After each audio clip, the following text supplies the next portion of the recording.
తెలంగాణలో graduate MLC ఉప ఎన్నిక కౌంటింగ్ కొనసాగుతోంది. వరంగల్, ఖమ్మం, నల్లగొండ పట్టభద్రుల ఎమ్మెల్సీ ఎన్నికలకు సంబంధించి కౌంటింగ్ కొనసాగుతోంది. పోస్టల్ బ్యాలెట్ పేపర్లను 25 బండిల్స్ చొప్పున కట్టలు కట్టారు.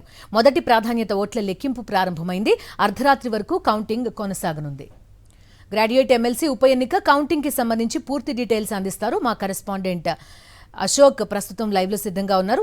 చెప్పండి అశోక్, వరంగల్, ఖమ్మం, నల్లగొండ పట్టభద్రుల ఎమ్మెల్సీ ఎన్నికలకు సంబంధించి కౌంటింగ్ ఎలా సాగుతోంది? కొంత క్లిష్టమైన ప్రక్రియ కదా, ఎప్పట్లోగా రిజల్ట్ రానుంది? బిందు ఉదయం 8 గంటల నుంచి మధ్యాహ్నం 3 గంటల వరకు కూడా మొత్తం బండిల్స్ కట్టేటువంటి ప్రక్రియ కొనసాగింది. 3 గంటల 30 నిమిషాల తర్వాత తొలి ప్రాధాన్యత ఓట్ల లెక్కింపు అనేది ప్రారంభమైంది. కాసేపటి క్రితమే ప్రారంభమైనటువంటి పరిస్థితి కనిపిస్తుంది. మొత్తం 4 రౌండ్ల పాటు కూడా ఈ మొదటి ప్రాధాన్యత ఓట్ల లెక్కింపు అనేది జరగనుంది. మొత్తం చూసుకున్నట్లయితే 4 రూమ్లలో 96 టేబుల్స్ ఏర్పాటు చేశారు. ఒక్కొక్క రూమ్ లో 24 టేబుల్స్ ఏర్పాటు చేసినటువంటి నేపథ్యంలోనే మొత్తం ఒక్కొక్క టేబుల్ పై 1000 ఓట్ల వరకు కూడా లెక్కింపు జరగనుంది. అంటే మనం చూసుకోవచ్చు, మొత్తం 4,63,839 ఓట్లలో 3,36,013 ఓట్లు పోలైనటువంటి పరిస్థితుల నేపథ్యంలోనే 4 రౌండ్ల పాటు కూడా మొదటి ప్రాధాన్యత ఓట్ల లెక్కింపు అనేది కొనసాగనుంది.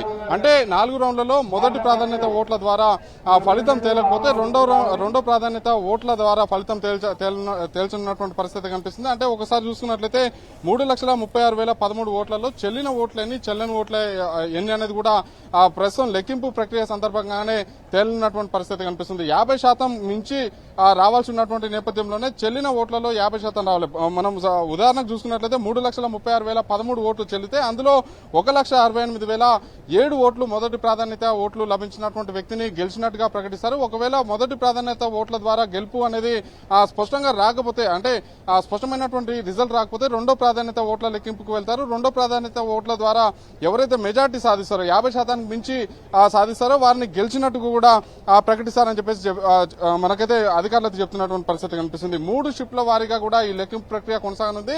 4 రౌండ్ల పాటు మొదటి ప్రాధాన్యత ఓట్ల లెక్కింపు జరగనున్నటువంటి నేపథ్యంలోనే రాత్రి 11 లేదా 12 గంటల వరకు కూడా తొలి ప్రాధాన్యత ఓట్ల లెక్కింపు అనేది పూర్తిగా ఉన్నటువంటి పరిస్థితి కనిపిస్తుంది. ఒకవేళ తొలి ప్రాధాన్యత ఓట్ల లెక్కింపు ద్వారా ఫలితం తేలకపోతే 12 గంటల తర్వాత రెండో ప్రాధాన్యత ఓట్ల లెక్కింపు ప్రారంభిస్తారని చెప్పేసి కూడా రిటర్నింగ్ అధికారి హరిచందన కూడా కాసేపటి క్రితమే మీడియాకు చెప్పినటువంటి పరిస్థితి కనిపిస్తుంది. దాదాపు రేపు సాయంత్రం వరకు కూడా మొదటి ప్రాధాన్యత ఓట్ల ద్వారా ఫలితం తేలకపోతే రేపు సాయంత్రం వరకు కూడా ఈ లెక్కింపు ప్రక్రియ కొనసాగేటువంటి అవకాశం ఉన్నటువంటి నేపథ్యంలోనే 3 షిఫ్ట్లను ఏర్పాటు చేశారు. 3 షిఫ్ట్ల వారీగా కూడా సిబ్బంది లెక్కింపు ప్రక్రియలో పాల్గొన్నారు. ఒక్కొక్క షిఫ్ట్ లో దాదాపు 900 మంది సిబ్బంది కూడా ఇందులో లెక్కింపు ప్రక్రియలో భాగమవుతున్నారు. అంటే 2,800 మంది సిబ్బంది కూడా ప్రస్తుతం అయితే లెక్కింపు ప్రక్రియలో పాల్పంచుకుంటున్నటువంటి పరిస్థితి కనిపిస్తుంది. ఎక్కడ ఎలాంటి అవాంఛనీయ సంఘటనలు జరగకుండా ఇటు పోలీసు శాఖకు సంబంధించినటువంటి అధికారులు కూడా ఏర్పాటు చేసినటువంటి పరిస్థితి కనిపిస్తుంది. మొత్తం 800 మంది సిబ్బందిని కూడా కౌంటింగ్ కేంద్రం చుట్టూ కూడా ఏర్పాటు చేశాం. 3 దశలుగా అక్కడ భద్రతని ఏర్పాటు చేసి పర్యవేక్షిస్తున్నామని చెప్పేసి కూడా ఎస్పీ కాసేపటి క్రితమే చందన దీప్తి కూడా ప్రకటించినటువంటి పరిస్థితి కనిపిస్తుంది. మొత్తంగా చూస్తే ఇటు వరంగల్, ఖమ్మం, నల్గొండకు సంబంధించినటువంటి పట్టభద్రులలో ఉప ఎన్నికలో హోరాహోరీగా ప్రచారం జరిగింది. ఈ నేపథ్యంలోనే ప్రధాన పార్టీలు కూడా ప్రతిష్టాత్మకంగా తీర్చుకున్నటువంటి నేపథ్యంలో ఎవరు గెలుస్తారనేది కూడా కొంత ఉత్కంఠ అయితే కొనసాగుతున్నటువంటి పరిస్థితి కనిపిస్తుంది. ఇప్పటికే ప్రధాన పార్టీలకు సంబంధించినటువంటి అభ్యర్థులతో పాటు స్వతంత్ర అభ్యర్థులు కూడా కౌంటింగ్ కేంద్రం వద్దకు చేరుకున్నారు. ఏజెంట్లు కూడా అక్కడికి చేరుకున్నటువంటి నేపథ్యంలోనే ఏజెంట్ల సమక్షంలో ప్రస్తుతం అయితే లెక్కింపు ప్రక్రియ అయితే కొనసాగుతుంది. బిందు రాత్రి 11-12 గంటల వరకు కూడా ఈ 4 రౌండ్లకు సంబంధించినటువంటి కౌంటింగ్ ప్రక్రియ మొదటి ప్రాధాన్యత కౌంటింగ్ ప్రక్రియ అయితే కొనసాగే అవకాశం ఉంది. Okay Ashok, thank you.